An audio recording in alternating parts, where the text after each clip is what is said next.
हैं जो पहली बार चुनाव लड़ रहे हैं।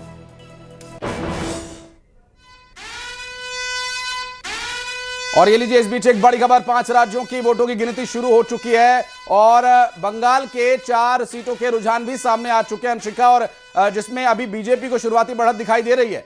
बिल्कुल, और यहाँ पर जो 5 सीट है, 5 सीटों पर रुझान आए, जिनमें 4 सीटों पर बीजेपी बढ़त बनाए हुए है और 1 पर टीएमसी जो है बढ़त बनाए हुए है। तो फिलहाल बढ़त के साथ बीजेपी का खाता खुल रहा है और ये बहुत पॉजिटिव संकेत है बीजेपी के लिए, क्योंकि दावा ये किया गया है कि इस बार जबरदस्त सीटों के साथ बीजेपी जीतेगी।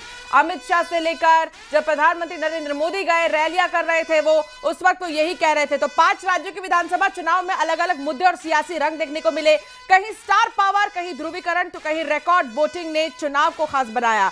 अब सबकी निगाहें हैं रुझानों पर। हालांकि जो पहले रुझान आए हैं 5 सीटों के, उनमें 1 सीट पर टीएमसी और 4 पर बीजेपी आगे नजर आ रही है, यानी कि बीजेपी का खाता जो खुला है वो अब बढ़त के साथ खुला है। तो बारिश से भीगे केरल के नारियल बागानों से लेकर असम की चाय पहाड़ियों तक 2026 के विधानसभा चुनाव ने एक बात तो साफ कर दिया कि भारत की राजनीति अब सिर्फ भाषणों और रैलियों का खेल नहीं रही है, बल्कि ये पहचान, भावना, डिजिटल नैरेटिव और स्टार पावर का जटिल मिश्रण बन चुकी है। और आपने देखा, स्टार प्रचारक लगातार गए राज्यों में प्रचार प्रसार कर रहे थे, कई रैलियां हुई हैं और कई जनसभाएं हुई। पश्चिम बंगाल का जिक्र इसलिए हो रहा है बार बार क्योंकि 15 साल से लगातार टीएमसी काबिज है और 15 साल के बाद क्या बीजेपी आने वाली है सत्ता में, ये बड़ा सवाल है और इसका इंतजार बेसब्री से कर रहे हैं। अमित शाह ने पश्चिम बंगाल में 50 से ज्यादा कार्यक्रम किए, शुभेंदु अधिकारी ने 60 से ज्यादा किए, दिलीप घोष ने 35 से 40 किए और समीक भट्टाचार्य ने 30 से ज्यादा कार्यक्रम किए। तो ये बड़े फेसेस पश्चिम बंगाल में नजर आए और अब पश्चिम बंगाल के 7 रुझान आ गए हैं।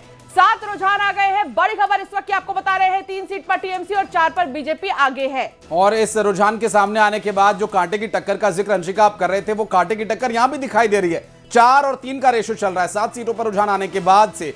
चूंकि अब धीरे धीरे ये रुझान तेजी से परिवर्तित होंगे, धीरे धीरे चूंकि रुझान आ रहे हैं और ये परिवर्तित होंगे तेजी से परिणामों में।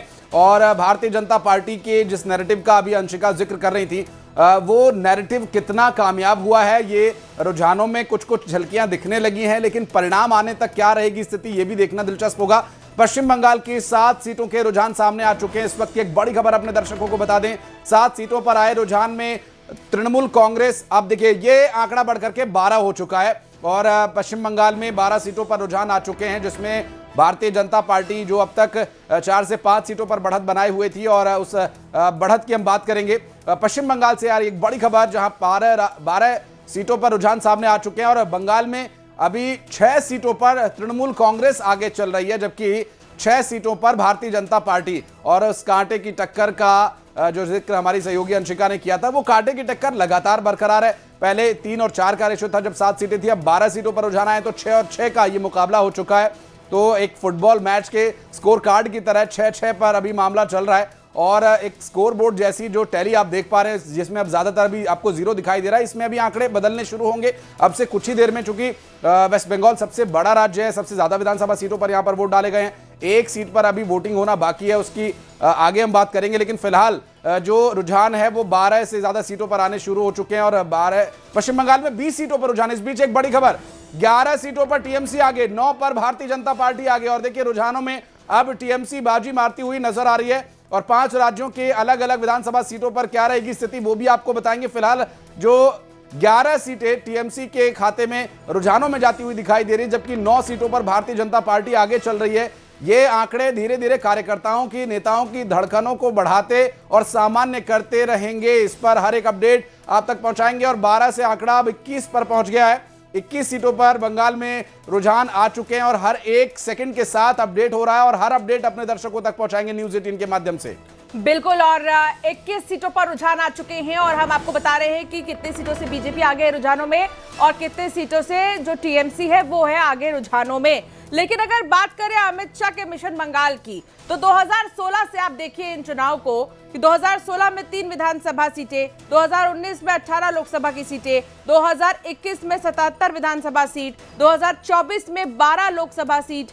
ये दावा किया जा रहा है कि इस बार 2026 में 170 सीटें जीतेंगे, लेकिन 170 का आंकड़ा क्या छू पाएगी बीजेपी, ये बड़ा सवाल है। रुझान जैसे सामने आ रहे हैं और उनमें बीजेपी के लिए एक पॉजिटिव संकेत ही है बीजेपी पॉजिटिव संकेत के साथ आगे बढ़ रही है और यहाँ पर जो है बढ़त बनाए हुए है भारतीय जनता पार्टी। टीएमसी और असम की भी 11 सीटों पर रुझान आ गए हैं। एक बड़ी खबर इस बीच आपको बता रहे हैं, असम पे 9 सीटों पर बीजेपी आगे नजर आ रही है। हालांकि असम में हेमंता बिस्वा शर्मा को नाचते हुए भी देखा गया था जब वो स्टेज पर मौजूद थे और वो प्रचार करने के लिए बंगाल आए थे, तो उस वक्त उनकी खुशी जो है वो देखने को मिल रही थी। वो बहुत आश्वस्त थे, असम की जनता से वो बहुत कॉन्फिडेंस में थे कि वो ही जीतेंगे। उन्हें पता था कि असम की जनता किसे चुनेगी। हालांकि अभी नतीजे जो है और सामने आएंगे, लेकिन जो रुझान आ रहे हैं उनमें 9 सीटों पर बीजेपी आगे नजर आ रही है असम में। निश्चित रूप से अंशिका, आपने जिक्र किया असम का, तो असम की एक जो टैली है, ताजा टैली अपने दर्शकों को बता दें, 15 सीटों पर अब रुझान आ चुके हैं। इस बीच एक बड़ी खबर,